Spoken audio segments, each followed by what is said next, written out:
Hello, this is Brian Rowe with Mythic MTG Tech number 62, looking at the Modern Masters set, and I'm doing a complete set review of it here. I'm not breaking down every single card for draft yet, but I am looking definitely at the value of the set and whether it's something worth picking up and at what price to pick it up.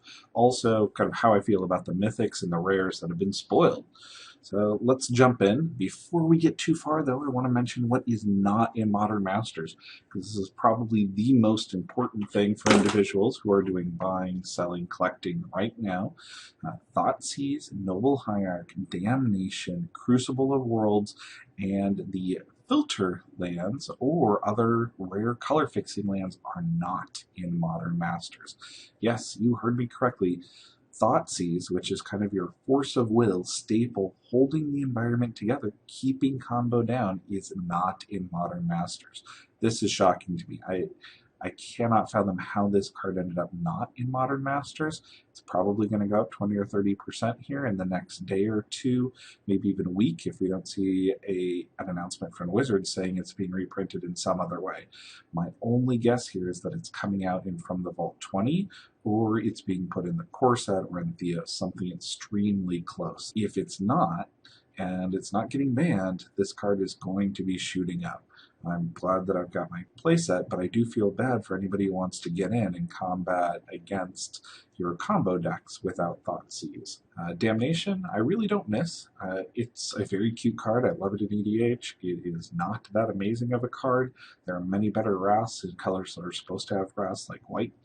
Noble Hierarch also, I really don't miss that much. It's only played in one or two decks, and Deathrite Shaman is a better version of Noble Hierarch 98% of the time. Crucible of Worlds is a casual, fun favorite and has a nice little foothold in Vintage, but is not really going to be missed. What I'm really surprised about, though, is that there isn't more color fixing land in this set. This set is really designed to draft. It's almost like a cube in a box, but the amount of color fixing in this is significantly less than my own personal cube, which is based off the Moto Holiday Cube, or any other cube, even Pauper cubes that I've drafted. There's very little color fixing in this set. So I'm curious to see how it goes next weekend when I play a few drafts, but the lack of the color fixing mana outside of the Vivids is going to make it very difficult to play the 3, 4, 5 color decks that really have a nice opportunity to be played in a cube set. Now let's jump into what was actually printed. Here's the Mythics. I called about half of these. The top ones there, Elspeth, V-Click, Dark Confidant, Kiki Jiki, and Tarmogoyf, are wonderful cards. Amazing. I don't believe any of those are going to significantly drop in value. Elspeth might drop a little bit because this is her third printing. V-Click will stabilize. Dark Confidant will continue to go up because he's played in lots of sets. Kiki Jiki will probably stabilize at the $25, $30, $35 range. And Tarmogoyf is going to continue to go up. Yes, you heard me correctly. Will continue to go up. The next group here that we've got is the Dragons. Now, I was really surprised to see all of these dragons at Mythic. Two of these dragons, the red and the green, who I can't pronounce their names because I've never actually seen them played, are not good. They're terrible. The other three, Kakusho, Kiga, and Yosei, they're nice dragons. I really like them. They're great in EDH. Very surprised to see them in Modern Masters, but I'm okay with them being there. A lot of people are unhappy about all of these dragons being at the Mythic level. I'm actually not unhappy, though, because many of the cards that I thought were going to be put in those 5 spots got moved down to rare. With the exception of Thoughtseize, almost all the cards I wanted to see printed were put in at the rare level instead, which means you've got a 3 times more likely chance to pull them. Yeah, you're going to feel a little bit disappointed when you open a currently retailing at $12 or $13 pack and pull a $1 Mythic. But when you open several packs and you pull Cryptic Command at the rare spot, you're going to be very happy. Now, Shackles, Sarkenful, the Swords, and Progenitus are perfect Mythics. These are casual favorites. Lots of decks don't need them, but they can be put in decks. They're fun. People love them. These are excellent choices, and I'm not just saying that because I predicted several of them. I'm saying that because they're the type of card I like seeing at Mythic.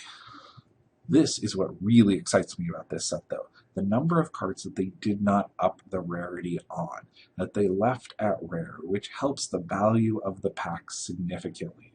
Things like Lightning Helix at uncommon and Cryptic Command at rare are incredible cards, and they'll bring up your individual pack value.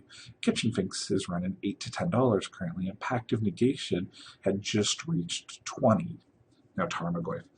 This is the big one. This is the bottleneck of getting a lot of people into Modern, is getting access to Tarmogoyf. There's a cute little graphic on Reddit the other day that pointed out that you're looking at several hundred packs in order to get a Goyf. And if the main reason that you are going after this set is to get Goyfs, I would reconsider. Now, I was going to do a complete breakdown of the value of each individual pack and the major cards that were being printed, but Chaz Anders beat me to it this morning over on SCG's site. Unfortunately, it's a premium article. I don't understand why SCG wants to cut off their best content from 75–80% of the people out there, but I'm pulling out one graph from his rather extensive article to talk about the value of the cards. And let's take a look at it here. Now, we've got several cards here that pay for the cost of a pack. In looking at this initial draft, we're talking a significant number of cards that go above the current retail value of a pack, which is about $12.50. Now let's pull out and see this full graph here. Now, in looking at the full graph, there are also a lot of cards on here that are not worth the value. All of these cards that are below the $12.50 value are going to drop somewhat, if not significantly, due to their printing in Modern Masters. People are going to open Modern Masters looking for these top value cards, and everything else is going to be quick trade fodder for individuals to get rid of. A lot of these $8, $7, $6, $5, $4 cards, if you know people who want them, I would get rid of them now, because they're not going to maintain their value over time. They're going to drop. These top cards, especially the ones in bold that are mythics, are going to maintain their value over time. Now, I've also done a little bit of quick math looking at the value of a particular box. This is assuming the 53 rares and 15 mythics. It's going to take about 174 packs to get one of each mythic, which will also get you 3 of each rare, so that's about 7+ boxes. If you factor in foils, which we're not sure exactly what the foil distribution is going to look like, but let's assume there's 3 rares and 1 mythic per box, you're looking at about a case to work your way through a set to guarantee yourself one of each card. Now that puts the set of mythics plus 3 sets of rares running about $1,800 to pick up. That is an extremely high price. If opening packs is the way that you want to find cards, I strongly don't recommend it. Now, I do recommend buying boxes if you can find them at $200 or less. In doing the math on the cards that have been spoiled so far, I'm coming up with about $189 in cards that I'm sure are going to maintain their value per box on average, and technically about $350 worth of cards per box. But if you're picking up boxes at $300 and a lot of those rares are dropping in price, you're going to be losing money. Also, a lot of local game stores are running events at this $30 to $40 range per draft. I think that is well worth it, especially if there's any price support. But even without price support, if you can get in at that lower level where they're trying to clearly support players, these packs are going to be worth opening and it's going to be worth playing. The big thing, though, that I'm recommending to people who want to get into Modern is do not buy packs at that $300 mark. We're seeing all over the place, or $280 or $270 or even $250. Buy the individual cards. Your Dark Confidants and your Tarmogoyfs are not looking like they're going to drop given the current cost of packs. So you're going to be able to save a lot of money buying these cards outright and then trading for the other cards that you want that have flooded the market because people are cracking packs looking for these guys. I'm going to do a quick shout out here to two different game stores that have been very, very nice to me at this point. Both of them allowed pre-orders at the retail price to gamers who come in, play regularly, and are part of the community. One of those is Gamma Ray Games in Capitol Hill. They have a new Ray Gun Lounge, which I strongly support. I was a Kickstarter backer of it, and I love the way that they foster community. The second shop that I recommend checking out is Shane's Big League Sports Cards in Renton. They're actually located not that far from Wizards of the Coast's home office. They have one of the best selections of in-person singles out there. If you don't see something, it's worth asking them because they actually have some other things that are locked up that aren't kept in the case. But they had a reasonable pre-order with being able to pick up boxes at retail originally and then slowly incremented them up as the demand increased over time. I really support that because it allows individual players and people who spend a good amount of time at the local stores to get in. The third store that I'm going to mention here is Card Kingdom, which I'm sure some of you are aware of. You know, a lot of the people on the YouTube channel here end up playing at Card Kingdom. Now, I'm not happy with where they started their retail price because they started at $250, and I was one of the first people on the site to notice that they were put up, and they jumped up slowly over the next few days. But what I really like is what they did over here at Brown Paper Tickets. They are running 2 draft events at $30 a piece. These took a little while to sell out. They were highly publicized in the player community.